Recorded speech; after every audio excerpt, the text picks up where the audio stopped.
একদিন ভগবান শ্রীকৃষ্ণ একজন কৃপণের বাড়িতে ভিক্ষা করতে গেছিল ভিক্ষুকের বেশে। কৃপণ মানুষটি ভিক্ষুককে দেখে খুব রেগে যায়।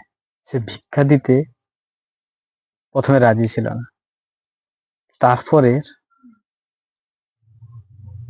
তার চালের গুঁড়োর মধ্যে সবচেয়ে ছোট্ট চালের গুঁড়াটি সে ভিক্ষুককে ভিক্ষা দিয়েছিল।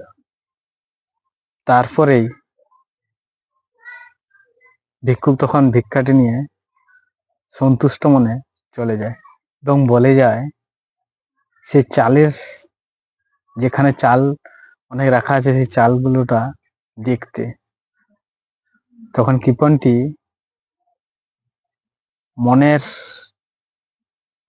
অবিশ্রান্ত থাকলেও বিস্মিত হয়ে লাস্টে চালের গুঁড়োটি দেখতে, চালের এগুলো ঢেলে দেখে অনেক চালের মধ্যে সে ছোট্ট চালের দানাটি সোনার দানা ছিল। তখনই সে বুঝে গেছিল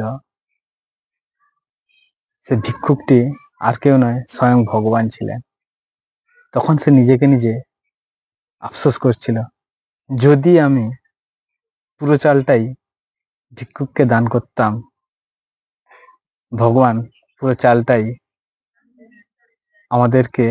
আমাকে পুরো সোনা করে দিত। আমাদের জীবনেও অনেক এরকম ঘটনা ঘটে, পরে কিন্তু আমরা আফসোস করি। তাই সময় থাকতে একটু বুঝে সুঝে সিদ্ধান্ত নেবেন।